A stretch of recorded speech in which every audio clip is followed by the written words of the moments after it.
আর আমার এটা, আমি কনফিডেন্ট আমার বক্তব্যে, এটা আমার ধারণা, আমার ইস্তেহাদও বলতে পারেন, যদিও আমি মুস্তাহিদ নই। আমার ইন্টারপ্রিটেশন, এই শব্দটা ভালো হবে, ইস্তেহাদ না বলে বলছি আমার ইন্টারপ্রিটেশন, যে অচিরেই তারা পুরো বিশ্বে একটা বড় যুদ্ধ বাঁধিয়েই ছাড়বে, দেখেন ইনশাআল্লাহ। অচিরেই তারা পুরো বিশ্বে একটা বড় যুদ্ধ না বাঁধানো পর্যন্ত থামবে না। এই যুদ্ধগুলো এমনি এমনি লাগে নাই, এরা লাগায়, পেছন থেকে লাগায়। ওদের স্বার্থ কি? অস্ত্র বাণিজ্য। কি বাণিজ্য? অস্ত্র বাণিজ্য। ওরা যুদ্ধ বাঁধিয়ে রাখবে, জিয়ে রাখবে, যাতে করে অস্ত্র ব্যবসা করা যায়। অনেক সময় মুসলমান দুই দেশের মধ্যে যুদ্ধ লাগায় দেয়, দিয়ে অস্ত্রের বাণিজ্য করে। এগুলো কি মিথ্যা কথা বলছি না সত্য কথা বলছি?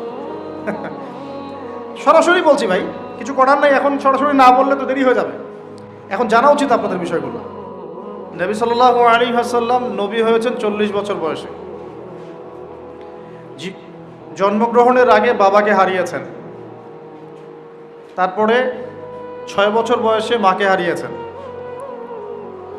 8 বছর বয়সে দাদাকেও হারিয়েছেন।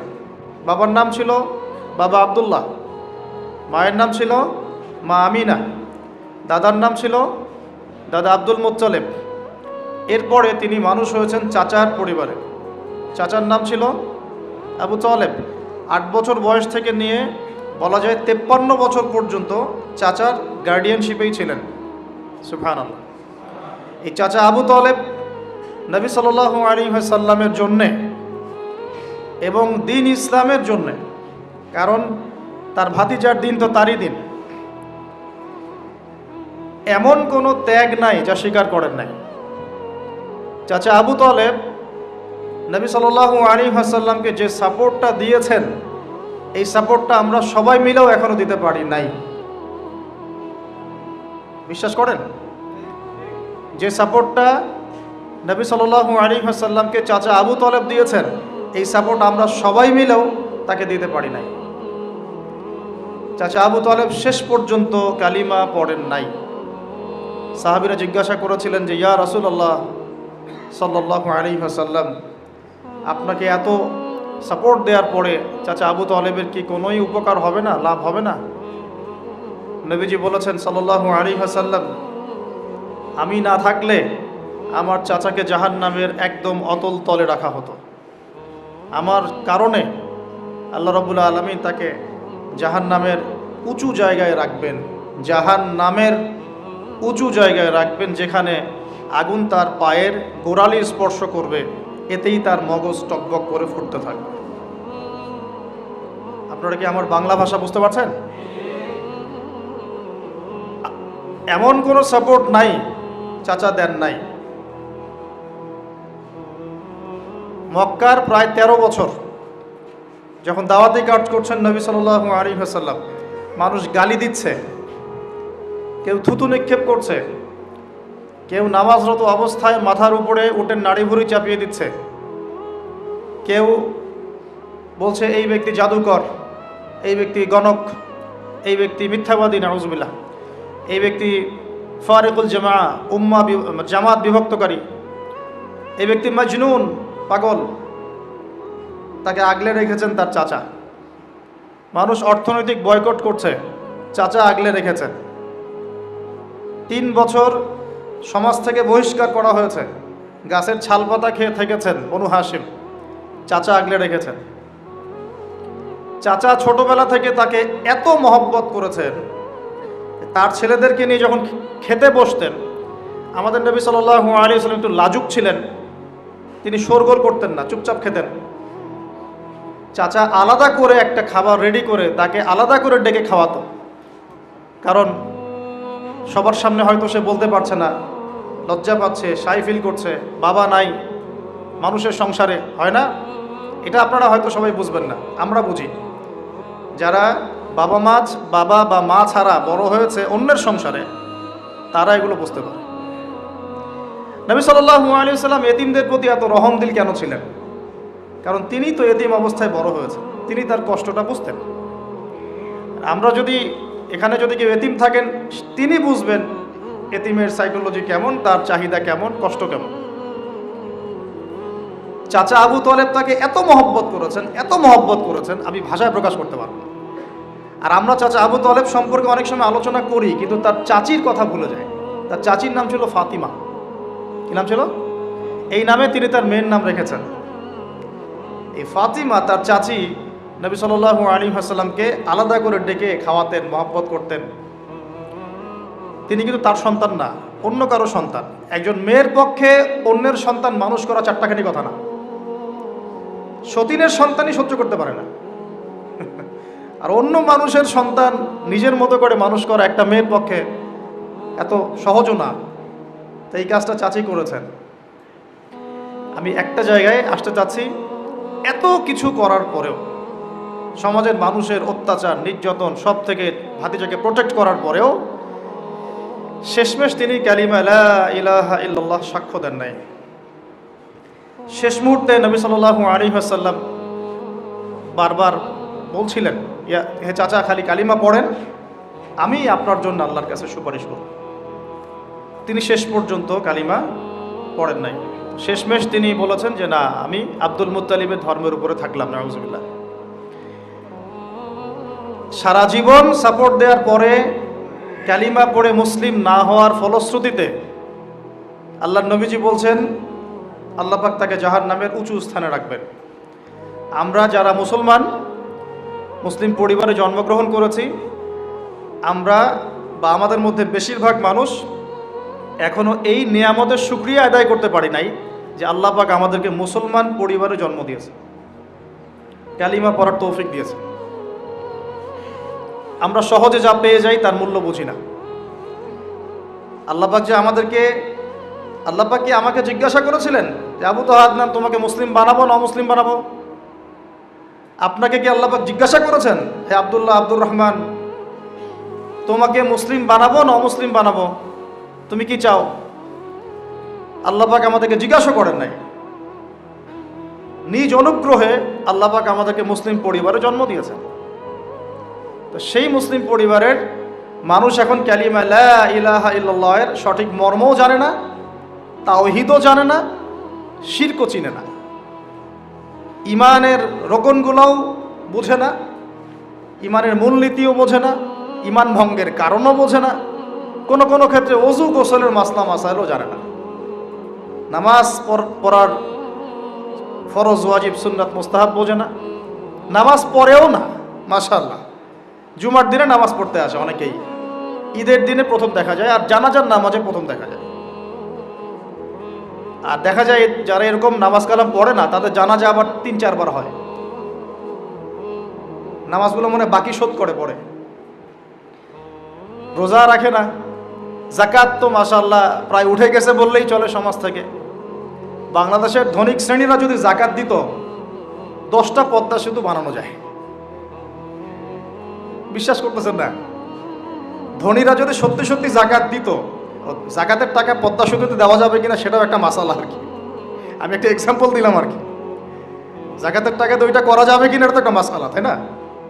যাকাতের খাত তো 8টা, ইন্নামা সাদাকাতু লিল ফুকারা ওয়াল মাসাকিন ওয়াল আমিলিনা আলাইহা ওয়াল মুআল্লাফাতি কুলুব ওয়া ফির রিকাব ওয়া ফি সাবিলিল্লাহ, এরকম কয়েকটা খাত আছে। আমি একটা এক্সাম্পল দিলাম, যদি বাংলার মানুষ ধনিক শ্রেণী ঠিকঠাক যাকাত দিত, বিশ্বাস করেন সমাজে আপনি দরিদ্র মানুষ খুঁজে পেতেন। যাকাত ভিত্তিক অর্থনীতি চালু আপনি করতে পারবেন না, রাষ্ট্রীয়ভাবে পারবেন না। উম্মার ক্রান্তি লগ্নেই ইমানদার আর মুনাফিক চেনা যায়। যখন উম্মার একটা সংকট চলে, তখন আপনি চিনতে পারবেন কারা ইমানদার, কারা মুনাফিক। ভালো অবস্থা আপনি বুঝতে পারবেন না, সব স্বাভাবিক আছে মনে করেন, এখন আপনি বুঝতে পারবেন না আসলেই কে ইমানদার, কে মুনাফিক। উম্মার উপর কোনো বাধা বিপত্তি আসলে তখন বুঝতে পারবেন যে আসলেই কে ইসলামের পক্ষে আছে, কে ইসলামের বিপক্ষে আছে, আর কে ভিতরে ঢুকে ঢুকে শয়তানি করতেছে। আমাদের আলোচনার টপিক এইটা না, টপিকে আসতেছি। আমি একটা কথা বলতে চাচ্ছিলাম যে আল্লাহ পাক যে আমাদেরকে জিজ্ঞাসা না করেই মুসলিম পরিবারে জন্ম দিয়েছেন, এই নেয়ামতের শুকরিয়া আমরা আদায় করতে পারবো না। যদি সারা জীবন সেজদায় পড়ে থাকি এখন থেকে নিয়ে, আমরা শুধু তাওহীদের অনুসারী হয়েছি, এই কৃতজ্ঞতাই আমরা আদায় করতে পারবো না। আমরা দিনের জন্য কিছুই করি নাই, আমাদের দ্বারা ইসলামের বড় বড় খেদমত হয়েছে এমন না।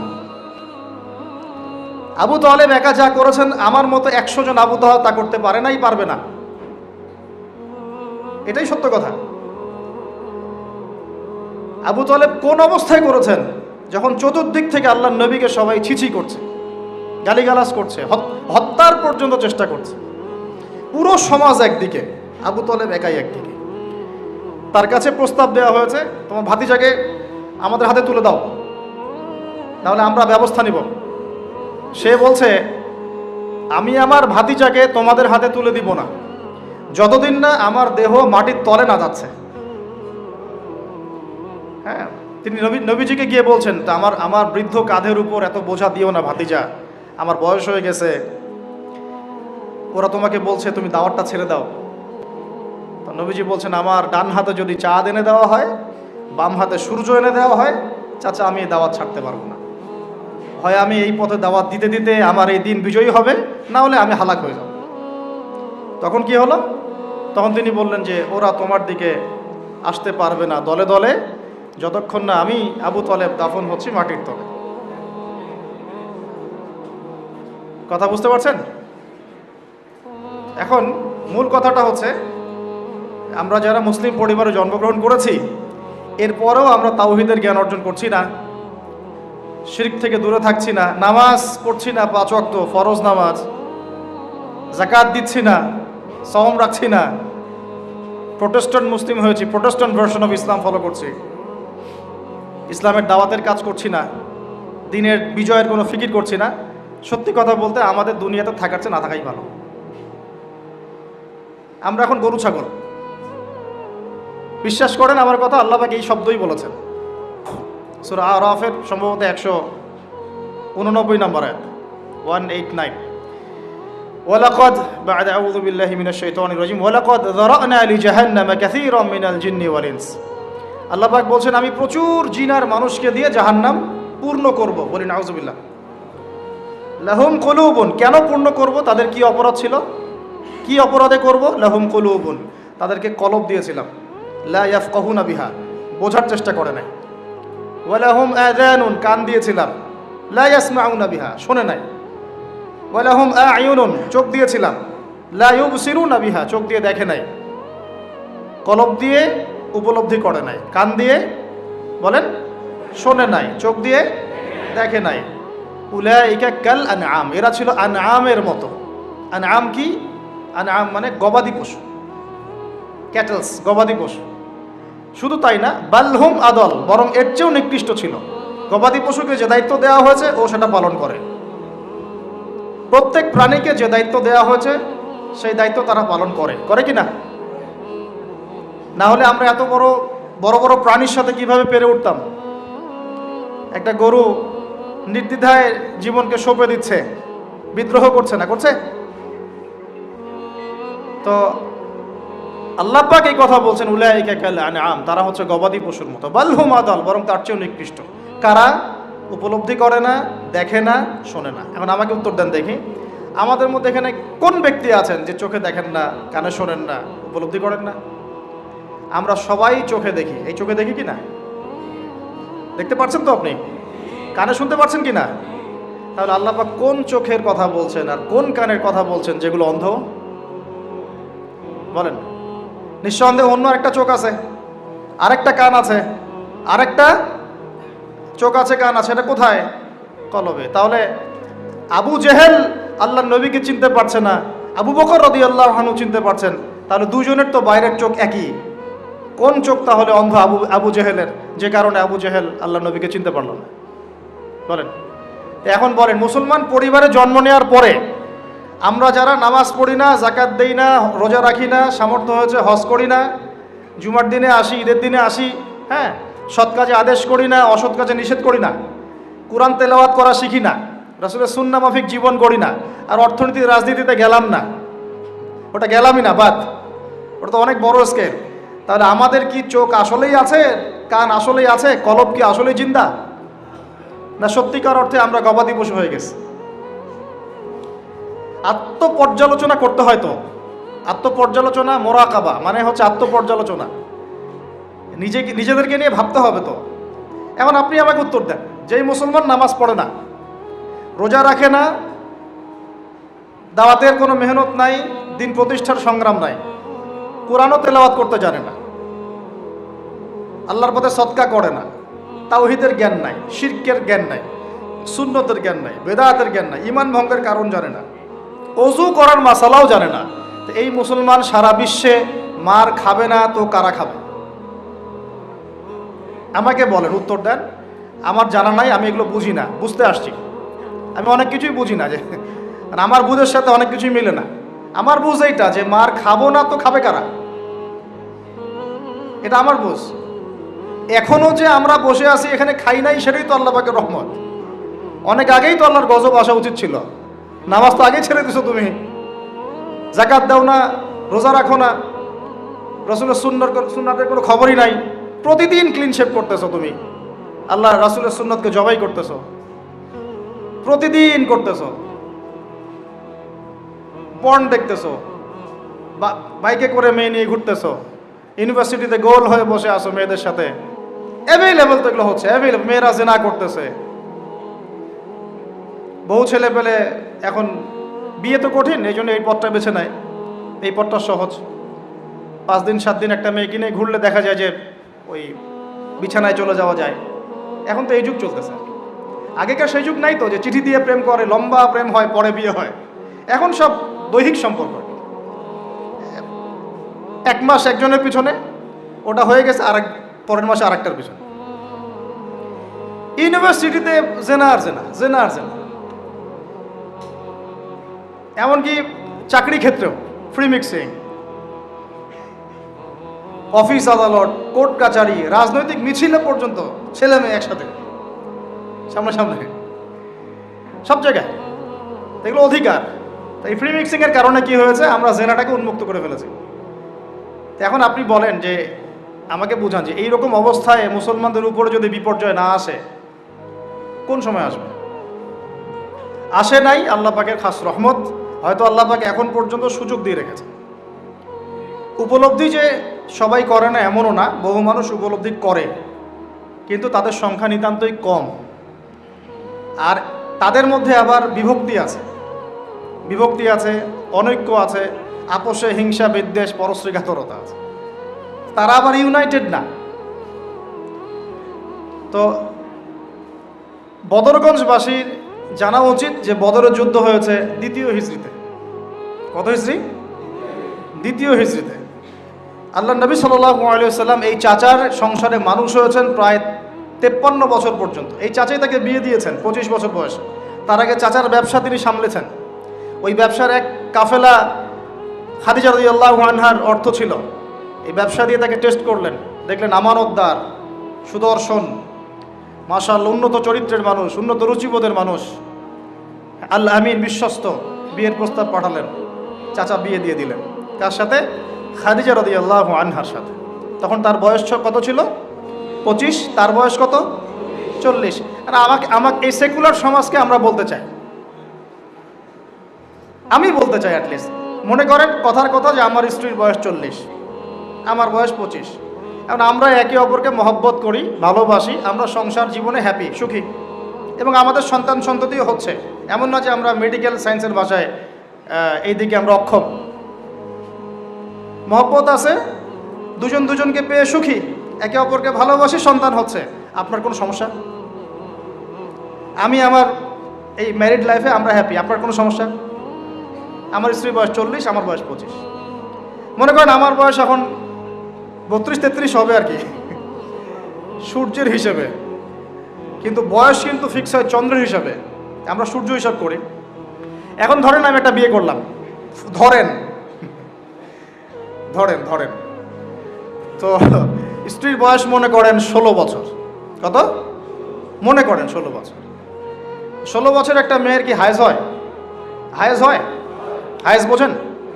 আচ্ছা, সে কি সন্তান জন্মদানে সক্ষম? সে কি ম্যাচিউর, ফিজিক্যালি স্ট্রং? এখন ওর বয়স 16, আমার বয়স 32। এখন ও আমার সাথে হ্যাপি, আমি তার সাথে হ্যাপি, সন্তান জন্ম হচ্ছে, দুজন সুখে আছি, মহব্বতের সাথে আছি, সুস্থ আছি। কোনো সমস্যা আপনার? তো এই হলো অবস্থা, সার্কাস। এখন এই 16 বছরের মেয়ে, আপনার মেয়ে আপনি বিয়ে দিতে পারবেন না, বলবেন যে আপনি আপনি রাষ্ট্র আইনের বিরুদ্ধে কথা বলছেন। না, আমি বিরুদ্ধে কথা বলছি, আমি বুঝাচ্ছি যে এটা কতটা অসার একটা আইন। 16 বছরের একটা মেয়ে যদি জেনা করে আপনি উৎসাহিত করছেন। 16-17 বছরের মেয়েরা জেনা করে না? স্কুলে, কলেজে, বিশ্ববিদ্যালয়ে, এইখানে ওইখানে, এর বিরুদ্ধে আপনার ব্যবস্থা কি, অ্যাকশন কি? কিন্তু 17 বছর একটা মেয়ে যদি বিয়ে করে আপনি তো কাজীকে ধরে জেলে দিয়ে দিবেন একেবারে। এখন বলেন এটা কি আমি মানতে বাধ্য? এখন জোর করে চাপাই দিলেন, ল করে দিলেন, মানতে বাধ্য হয়ে গেলাম। তা আসলে কি কোরআন সুন্নাহ সমর্থিত হলো? এখন জবাব দিবেন আল্লাহর কাছে আপনি। জনগণ কিছুই বলতে পারবে না। আমরা শুধু জ্ঞানতাত্ত্বিক একটা ডিবেট করলাম এবং আপনাকে দেখালাম যেটা একটা অসার। তারপরেও যেটা হয়েছে হোক, অ্যাটলিস্ট বিয়েটা সহজ করলে ভালো হতো। বিয়েটা কঠিন হয়ে গেছে, এই জন্য এটা জেনার রাস্তা বেছে নেয়। তো আমরা জেনাকে উস্কে দিচ্ছি। আরে ভাই, 16-17 বছর তো দূরের কথা, এখন 13-14 বছরের মেয়েরাই দেখবেন ঠিক নাই। আপনি মনে করেন এখনকার স্কুল কলেজের মেয়েগুলো খুব দুধে ধোয়া তুলসী পাতা? যখন 15 বছর আগে যে যুগটা ছিল, 20 বছর আগে, আর এখন তো আর অনেক আপডেটেড। এখন ওরা ওইসবে বিশ্বাসী না। গল্প করে যে কার কয়টা, কার কয়টা। ধর্ষণের শাস্তি কি? ইসলামের শাস্তি কি? মৃত্যুদণ্ড। কয়টা কার্যকর করতে পারবেন আপনি? তো সব দিকে সমস্যা। আমি যে পয়েন্টে আছে এখানে চলে আসেন। তার বয়স তখন 40, আমাদের নবীজির বয়স 25। ম্যারিড জীবনে হ্যাপি, 6টা সন্তান হয়েছে। কয়টা? আর নবী সাল্লাল্লাহু আলাইহি ওয়াসাল্লাম খাদিজা রাদিয়াল্লাহু আনহার কাছ থেকে যে মমতা, যে ভালোবাসা, যে সাপোর্ট পেয়েছেন, এটা বিরল। এই যুগে এমন মেয়ে পাওয়া হয়তো বা সম্ভব না। কারণ এই যুগে তো আমরাও সাহাবীদের মতো না। আমরা যদি সাহাবীদের মতো না হতে পারি, আমরা মহিলা সাহাবীদের মতো স্ত্রী আশা করি কিভাবে? মাশাআল্লাহ, এখন নবী সাল্লাল্লাহু আলাইহি ওয়াসাল্লামের কাছে সমাজের জাহিলিয়াত ভালো লাগে না। একটু বোঝার চেষ্টা করি, কি জাহিলিয়াত ভালো লাগে না? তিনি দেখেন যে মক্কার মানুষ মূর্তি পূজা করে, তিনি দেখেন মক্কার মানুষ সুদ খায়, মক্কার মানুষ জেনা করছে, মাদক খাচ্ছে, হানাহানি, মারামারি, কাটাকাটিতে আছে। তার এগুলো ভালো লাগে না। তিনি এখান থেকে সরে যান, দূরে দূরে থাকেন, দূরে দূরে থাকেন। হেরা পাহাড় আছে, হেরা গুহা, ওই পর্বতের গুহায় তিনি একা একা নির্জনতা অবলম্বন করেন। কারণ যখন আপনি একটা ভালো রাস্তায় থাকবেন, সমাজের অন্যান্য খারাপ বিষয়গুলো আপনার পছন্দ হবে না, নিজে থেকে ভালো লাগবে না। এই যে আপনি আমি যতটুকু ইমানদার, পাশে কনসার্টের গান কানে আসলে আপনার খারাপ লাগে না? লাগে তো? আপনি বুঝতে পারেন না? চোখের মধ্যে খারাপ কিছু পড়ে গেলে আপনার খারাপ লাগে, মনে হয় যে এখান থেকে চলে যেতে পারলেই বাঁচি। আপনি বাসে যাচ্ছেন, দেখলেন যে ড্রাইভার গান ছেড়ে দিল, দিদি তেরা দেবার দিওয়ানা, আর বাসে কেন জানি এইসব গানই বাজে। আমরাই নাকি ভাষার জন্য আবার যুদ্ধ করেছি, লজ্জা আমাদের। আমরাই নাকি ভাষার জন্য রক্ত দিয়েছি, কিন্তু আমাদের সব কেন জানি হিন্দি সংস্কৃতি। হ্যাঁ, তো কত বড় ভণ্ডামি আমাদের মধ্যে আছে দেখেন। ভাষার জন্য আমরা লড়াই করেছি, জীবন দিয়েছি, গর্বের, এটা অবশ্যই আমাদের জন্য গর্বের। কিন্তু আমাদের ঘরে ঘরে এখন হিন্দি কেন? ঘরে ঘরে হিন্দি কেন? তাহলে আমরা কি, এটা কি দিবস পালন করার বিষয় না আদর্শ লালন করার বিষয়? কোর্ট কাচারি, অফিস আদালত সব কিছুর ভাষা হচ্ছে ইংরেজি, ওখানে বাংলা চলে না কেন? আমরা কি ইংরেজির জন্য যুদ্ধ করেছি? এই উপমহাদেশ 200 বছর শাসন করেছে ব্রিটিশরা, ওরা চলে গেছে, 200 বছর পিটিয়েছিল খুব আমাদেরকে। তারপর আমাদের বাপ দাদারা যুদ্ধ করে ওদেরকে এখান থেকে তাড়িয়ে দিয়েছে। কিন্তু ওরা চলে গেলেও ওদের কোনো সুন্নত নিয়ে যায় নাই, ওদের সব সুন্নত দিয়ে গেছে। কোর্ট কাচারির সুন্নত দিয়ে গেছে, অর্থনৈতিক ব্যাংকিং সুন্নত দিয়ে গেছে, রাজনৈতিক সুন্নত দিয়ে গেছে, এমনকি পোশাক আশাকের সুন্নতও দিয়ে গেছে, এমনকি বাথরুমের টয়লেট ওইটাও দিয়ে গেছে। সবখানে এখন হাই কমোড, ব্রিটিশ ইংলিশ। ওরা কি আসলেই চলে গেছে? আর আমরা কি আসলেই স্বাধীন? কে বলবে এইগুলো আর কে ভাববে? আর মানুষ এগুলো কবেই পজিটিভলি নেওয়ার চেষ্টা করবে আল্লাহ ভালো জানেন। বাট আমরা বলে যাচ্ছি ইনশাআল্লাহ একদিন না একদিন ইসলাহ হবে ইনশাআল্লাহ। আল্লাহ পাক যেন সহজ করেন এবং কবুল করেন।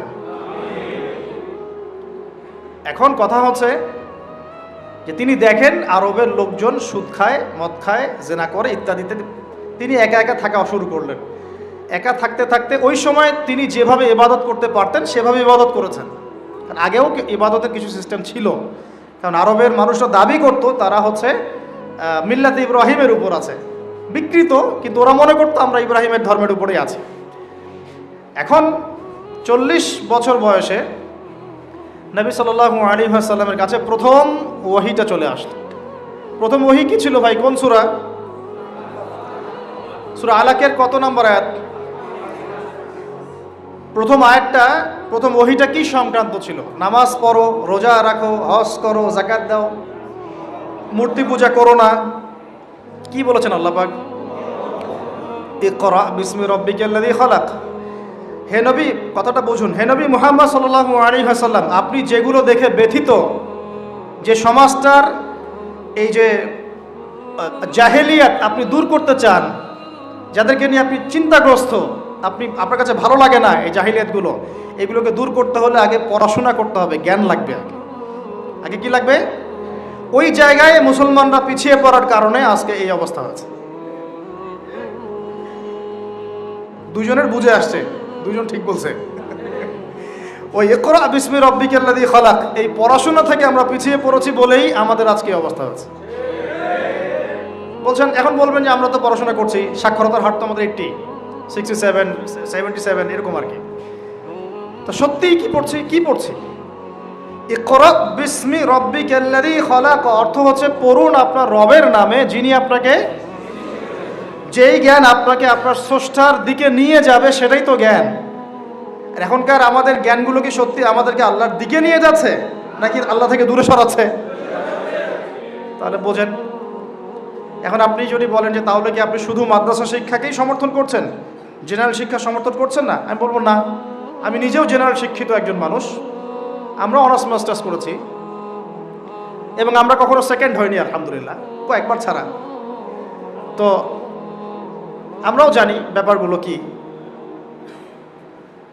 আমরা জেনারেল শিক্ষার উপকারী শিক্ষাগুলোকে সমর্থন করি, কিন্তু কোরআন এবং সুন্নাহ ইসলামের মূল শিক্ষাটাকে বাদ দিয়ে এই জেনারেল শিক্ষা আমার কোনো উপকার করবে না। আবার একই সাথে কোরআন এবং হাদিস এই দুটাতে দক্ষ হয়েও যদি আমরা বর্তমান বিশ্বের উপকারী জ্ঞানগুলো অর্জন করতে ব্যর্থ হই, তখন কোরআন সুন্নাহকে হাতে নিয়েও এই বিশ্বকে চ্যালেঞ্জ করতে পারবো না। তাহলে দরকার কি? সমন্বয়। এই সমন্বয় হওয়া উচিত ছিল আজকে থেকে 50 বছর আগেই। এখন আমাদেরকে এগুলো নিয়ে কথা বলতে হচ্ছে, এটাই দুঃখজনক।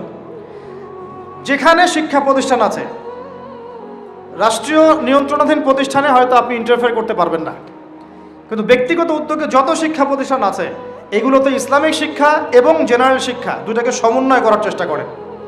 আল্লাহ পাক তৌফিক দান করুন। দেখবেন আগামী 10 বছরের মধ্যে একটা আলোকিত প্রজন্ম গড়ে উঠবে ইনশাআল্লাহ।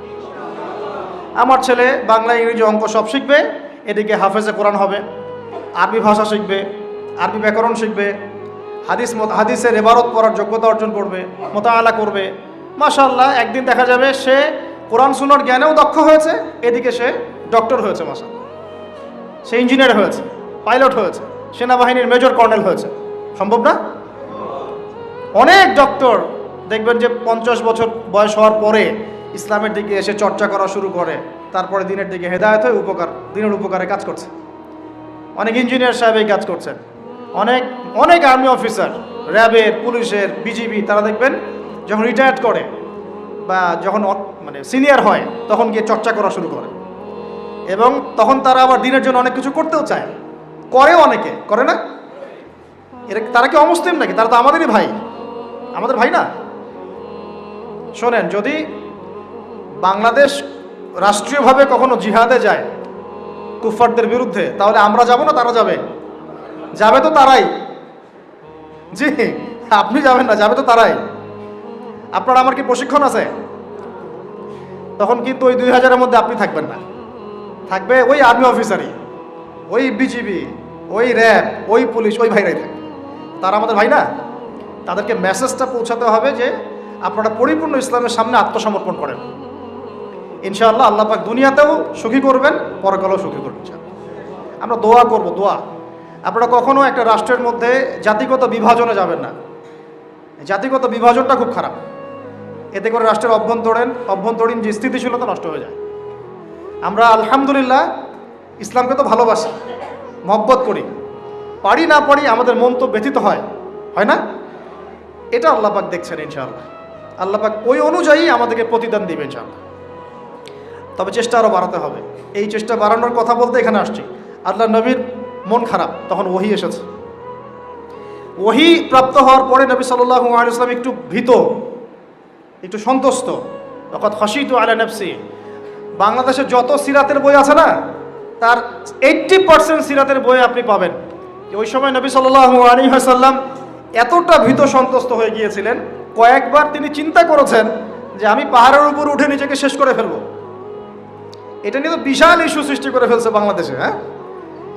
আর রাহিকুল মাকতুম বলেন, আর যে কোনো বড় বড় সিরাতের গ্রন্থ বলেন, এটা যদি লিখা না থাকছে আমি বক্তব্য দেওয়া ছেড়ে দেব। বাসায় গিয়ে দেখেন, চেক করেন, রাইটাররা লিখেছেন। এটা আমাদের কথা না।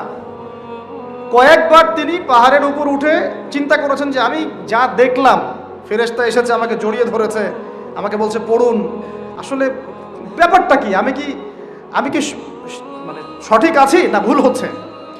মানসিক একটা পেরেশানির মধ্যে তিনি ছিলেন। তখন কয়েকবার নিজেকে শেষ করে ফেলার চেষ্টাও করেছেন। যখনই তিনি উঠেছেন তখনই জিবরাইল আলাইহিস সালাম সামনে এসেছেন। ইয়া মুহাম্মদ, আপনি পাগল নন, আনতা রাসূলুল্লাহ ওয়া আনা জিবরিল।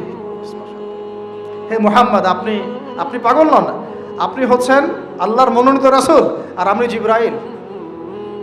আপনি বিচলিত হবেন না। আরও একদিন আবার জিবরাইল আলাইহিস সালাম হাজির। এভাবে হতে হতে তিনি আশ্বস্ত হলেন যে হ্যাঁ, আসলে যা হচ্ছে সব সঠিক। এটা কি একটা বড় ঘটনা না? এরপরে তিনি বাসায় আছেন, বেশ কয়েকদিন ওহী আসা বন্ধ আছে। আল্লাহ পাক প্রস্তুত করছেন তাকে। কারণ ব্যাক টু ব্যাক ওহী আসতে থাকলে এর একটা ওয়েট আছে, নেয়ার মতো ক্ষমতাকে তৈরি হতে হয়তো। দ্বিতীয় ওহীটা আসছে, এটা আমি একটু আলোচনায় টাচ করে সামনে যাব। তিনি কম্বল দিয়ে ঘুমিয়ে আছেন, আল্লাহ পাক ওহী পাঠালেন। যখন ওহী পাঠাচ্ছেন, খাদিজা রাদিয়াল্লাহু আনহা দেখছেন যে নবী সাল্লাল্লাহু আলাইহি ওয়াসাল্লাম একটু অস্বাভাবিক আচরণ করছেন। তিনি বলছেন আপনি শুয়ে পড়েন, রেস্ট নেন। নবীজি বলছেন আমার এখন রেস্ট নেওয়ার সময় নাই। আল্লাহ পাক আমাকে বলেছেন ইয়া আইয়ুহাল মুদ্দাসসির, হে কম্বল আবৃত রাসূল, কুম, উঠে দাঁড়ান, ফাংজির, মানুষকে সতর্ক করেন। তো কুম ফাংজির অর্থ মানে এই না যে বিছান থেকে উঠে মাটিতে দাঁড়ান। মানে হচ্ছে আপনার কাছে যা আসছে এটা সত্য, এটা দ্বীনে হক, আল্লাহর পক্ষ থেকে আসছে। অতএব আপনি এই সত্যের বাণী নিয়ে সমাজের মধ্যে দাওয়াতি কাজে নেমে পড়েন। ফাংজির, মানুষকে সতর্ক করেন। ও রব্বাকা ফাকাব্বির, আপনার রবের তাকবীর পাঠ করেন। ওয়া সিয়াবাকা ফাতাহহির, আপনার কাপড় পরিচ্ছন্ন রাখেন। কাপড় মানে শুধু বাইরের পোশাক না, ভিতরের হৃদয়ের পোশাকটাও। ওয়া রুজজা ফাহজুর, যত অনর্থক বিষয় আছে ছেড়ে দেন। ওয়ালা তামনু তাস্তাকসির ওয়ালি রব্বিকা ফাসবির, কিছু পাওয়ার আশায় আপনি কাউকে সদকা করেন না। কারো কাছে কিছু পাওয়ার আশায় আপনি সাদাকা করেন না, বরং আপনার রবের জন্য আপনি সবর করেন। কত গভীর কথা। এটা নিয়ে কিন্তু আলোচনা খুব বেশি হয় না। আমরা আলোচনা করি প্রথম ওহীটা কি ছিল, এটা দ্বিতীয় ওহী ছিল। উঠুন, সতর্ক করুন। আপনি যা ভাবছেন এরকম কিছু না। আপনি নবী, আপনি শেষ নবী। এই মহাবিশ্বে আপনার মতো কোনো নবী আসে নাই। আপনি সর্বশ্রেষ্ঠ নবী, আপনি সর্বশ্রেষ্ঠ আখলাকের অনুসারী, আপনার উম্মত হচ্ছে সর্বশ্রেষ্ঠ উম্মত। আপনি উঠুন, মানুষকে সতর্ক করুন, কাপড় পবিত্র রাখুন, অনর্থক বিষয় ছেড়ে দেন, আল্লাহর জন্য সবর করেন, আল্লাহর জন্য তাকবীর পাঠ করেন, বলেন আল্লাহু আকবার। এই শুরু হলো মিশন। এই মিশন শুরু হওয়ার পরে 13 বছর, কয় বছর ভাই? 13 বছর মক্কায় তিনি প্রথম 3 বছর গোপন দাওয়াত দিয়েছেন, তারপরে প্রকাশ্য দাওয়াত দেওয়া শুরু করেছেন। এই প্রকাশ্য দাওয়াত যখনই দেওয়া শুরু করেছেন, ব্যাস সমাজে কনফ্লিক্ট লেগে গেল, হক আর বাতিলের লড়াই। তিনি যাদেরকে নিয়ে দাওয়াত দিচ্ছেন, আবু বকর সিদ্দিক, ওসমান বিন আফফান, আব্দুর রহমান বিন আউফ, তালহা বিন উবাইদুল্লাহ, সাদ ইবনে আবি ওয়াক্কাস, বেলাল ইবনে রাবা, আব্দুল্লাহ বিন মাসউদ, এরকম সাহাবী 40 জন বা 80 জন। আর নিজের ঘরে আছে স্ত্রী আলী ইবনে আবি তালেব, যায়েদ ইবনে হারেসা, জাফর বিন আবি তালেব। আর এই দাওয়াত যখন চলতে লাগলো, সমাজের মানুষ প্রকাশ্য রূপ যখন ধারণ করলো, এই পক্ষে আছে আবু জেহেল, আবু লাহাব, উতবা, সাইবা, রাবিয়া, আশরাক বিন শারিক, এরকম কিছু মানুষ। ঠিক আছে, এমন কনফ্লিক্ট যে এটা কিছুতেই মিউচুয়াল হচ্ছে না, কিছুতেই হচ্ছে না। সিরাত পড়তে হবে আপনাদেরকে, একটা লেকচারে সব কিছু তো বলা যাবেই না, সময় আমাদেরকে অ্যালাউ করবে না, পাশাপাশি আমারও এনার্জি কুলাবে না। ঠিক আছে, এমন কোনো কষ্ট নাই যা তাকে দেয়া হয় নাই, সাহাবীদেরকে দেয়া হয় নাই। অর্থনৈতিক বয়কট, উত্তরাধিকার থেকে বঞ্চিত করা, বাড়ির থেকে পিটিয়ে বের করে দেয়া, হ্যাঁ, উল্টা ঝুলায় লটকায় রাখা, আমাদের রিমান্ডগুলোর মতো, শারীরিক নির্যাতন, মানসিক কষ্ট তো আছেই, এটা তো মানসিক কষ্ট তো আছেই, বলার তো আর অপেক্ষা রাখে না। তারপরে কেউ বেচাকেনা করবে না, চলাফেরা করবে না, সামাজিক বয়কট, রাস্তা দিয়ে গেলে মানুষ টিটকারি মারে, এই যে পাগল যাচ্ছে, এই যে জাদুঘর যাচ্ছে। ব্যাপারটা বোঝার চেষ্টা করেন, মানে এমন কোনো নির্যাতন নাই যা করা হয় নাই। আমি ক্ষুদ্রজ্ঞানে দেখেছি প্রায় 14 বা 15 বার আল্লাহ নবী সাল্লাল্লাহু আলাইহি ওয়াসাল্লামকে হত্যা করার চেষ্টা করা হয়েছে, প্রায় 14-15 বার তাকে হত্যা করার চেষ্টা করা হয়েছে। আর তাকে সারা জীবনে প্রায় এরকম 15-16টা গালি খেতে হয়েছে সারা জীবনে। কাকে খেতে হয়েছে? যে মানুষের আগেও কোনো গুনাহ নাই, পরেও কোনো গুনাহ নাই, যিনি সব কষ্ট করছেন শুধু উম্মতের জন্যে, কারণ তিনি তো মাকামে মাহমুদে যাবেন, জান্নাতুল ফিরদাউসুল আলায় যাবেন। তার কি নিজের জন্য এই কাজগুলো করা? 13টা বছর যখন মক্কায় এভাবে নির্যাতিত হতে হলো, এই যে বলা হচ্ছে সাহাবীদেরকে গলায় দড়ি দিয়ে রাস্তায় হেঁচড়ে নিয়ে আসা হয়েছে, উত্তপ্ত বালুর মধ্যে শুইয়ে উপরে পাথর চাপা দেওয়া হয়েছে, আগুনের কয়লা জ্বালিয়ে দেওয়া হয়েছে, উপরে শুইয়ে দেওয়া হয়েছে, গায়ের চামড়া এবং গোশত, চর্বি এগুলো গলে গলে কয়লা নিভে গেছে। আমরা কি একটু ইমাজিন করতে পারি কিনা? কিছুটা আজ করতে পারেন কি আসলে কি হয়েছিল 1400 বছর আগে? এগুলোই হয়েছে, এগুলো ইসলামের চিরায়ত সুন্নত। হকপন্থীদের উপর এগুলো আসবেই, যদি না আসে ওয়াল্লাহি আপনি হকপন্থী না, ওয়াল্লাহি আপনি হকপন্থী না। আপনি প্রোটেস্ট্যান্ট ভার্সন অফ ইসলামে আছেন অথবা মডারেট ইসলামে আছেন, এটাও ঠিক ওটাও ঠিক, আমি মাঝামাঝি থাকবো। আমি এটা ফখর করে বলছি না, পশ্চিমের কয়েকটা কান্ট্রি থেকে আমাকে অফার করা হয়েছিল মালয়েশিয়া সফরের পরে, যে আমাদের এখানে আসেন, দাওয়াতি কাজ করেন, মানে দাওয়াতি কাজ করেন মানে কনফারেন্স, এইভাবে কনফারেন্স করেন। মালয়েশিয়া যেমন হয়েছে আমরা আয়োজন করতে যাচ্ছি, 7 দিনের জন্য আসেন, 3 দিনের জন্য আসেন, ঠিক আছে? আমি বললাম যে আমার লেকচার কি শুনছেন কোনোদিন আপনারা? তো বলে না, বিভিন্ন ক্লিপ দেখেছি, পুরো লেকচার তো শোনা হয় নাই। তো বললাম যে আগে ইউটিউব চ্যানেল থেকে সব লেকচারগুলো শুনেন, তারপর যদি মনে হয় যে ওখানে গেলে আমি সেফ, তাহলে নিয়ে যান। এখন পর্যন্ত আর রেসপন্স করেন নাই। তো মডারেট ইসলামের সুযোগ নাই ইসলামে, ইসলামী ওই পশ্চিমা আদলে আমরা মডারেট হয়ে যাব, ওদের আদর্শও চলবে আমাদেরটাও চলবে, তালগোল পাকায় একটা ভিশন 2030 বানাবো, এইসব ইসলাম চলবে না। বুঝতে পারছেন না কথা? ইসলাম চির প্রাচীন, চির নতুন, চির আধুনিক, এর কোনো ব্যতিক্রম ব্যত্যয় নাই। ওর মূলনীতির কোনো পরিবর্তন হবে না, ওর মূলনীতির জায়গায় থাকবে, কিন্তু হয়তো প্রযুক্তিগত উন্নয়ন হতে পারে, শাখা প্রশাখাগত কিছু ফুরুই পার্থক্য আসতে পারে, কিন্তু আসলি কোনো পার্থক্য আসবে না। তো যে কথাটা বলেছি এটা চিরায়ত সুন্নত, যে নির্যাতনটা মক্কায় হয়েছে, যদি না হয় বুঝে নেবেন যে আপনার বা আমার ইসলামিক চলাফেরার মধ্যে কোনো একটা ল্যাকিংস আছে, বা আমরা Protestant version of Islam follow করছি। এটা হচ্ছে মুযাবযাবিনা বাইনাহুম, মানে এদিকেও না ওদিকেও না, দুটার মাঝখানে। আল্লাহ রাসূল সাল্লাল্লাহু আলাইহি ওয়াসাল্লাম বলেছেন, একটা হাদিস বলি তাহলে আপনি বুঝে নেবেন যে আমরা আসলে কোন জায়গায় আছি। কি বললাম? হাদিসটা কি? সহিহ মুসলিমের হাদিস।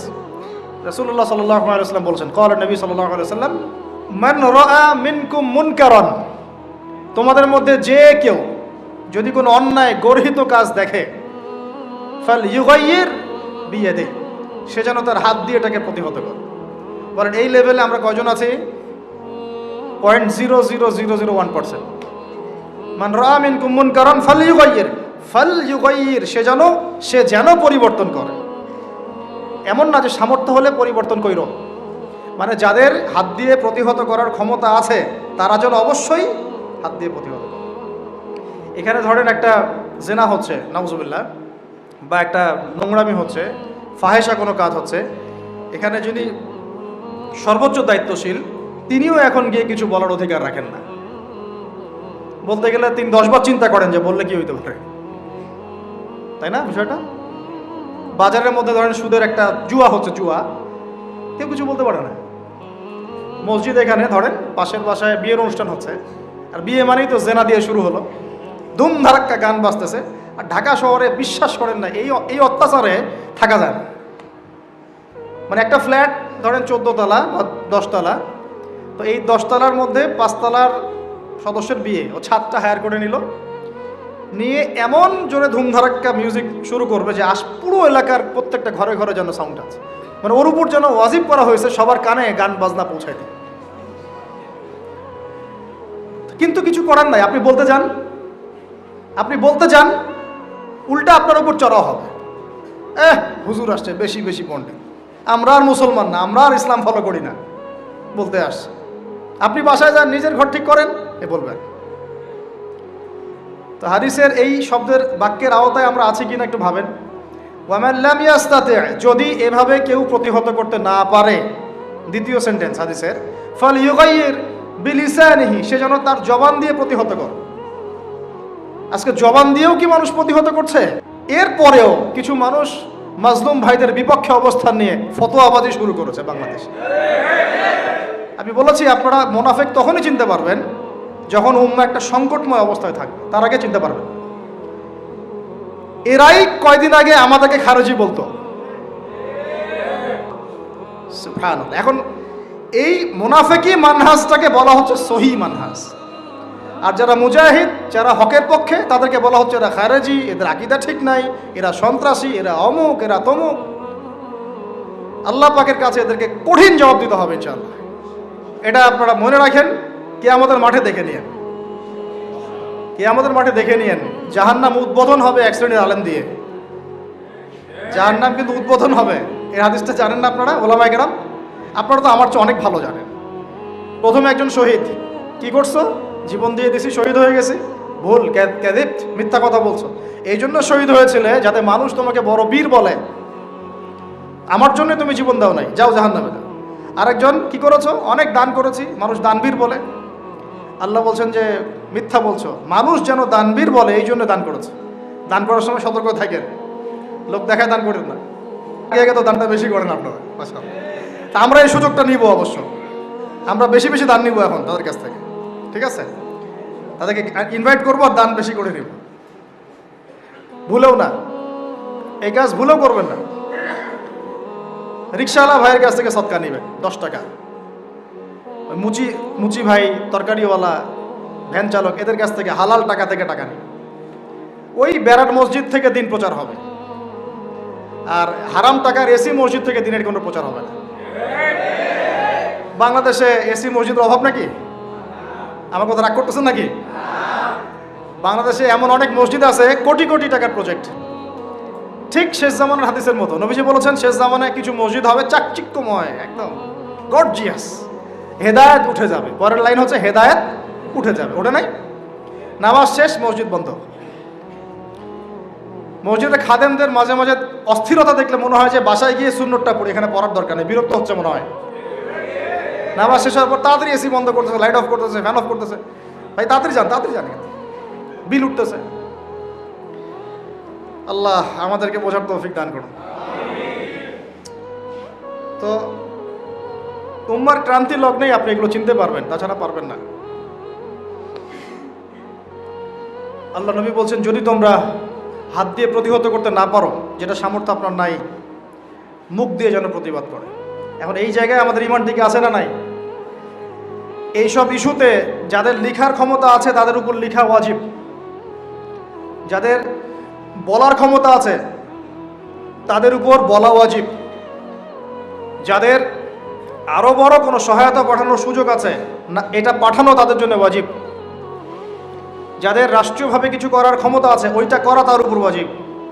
আর যার এসব কোনো কিছুই করার ক্ষমতা নাই তার উপর দোয়া করা ওয়াজিব। আমাদের কি দোয়া করার ক্ষমতা নাই? আল্লাহ পাক শুনবেন না আমাদের দোয়া?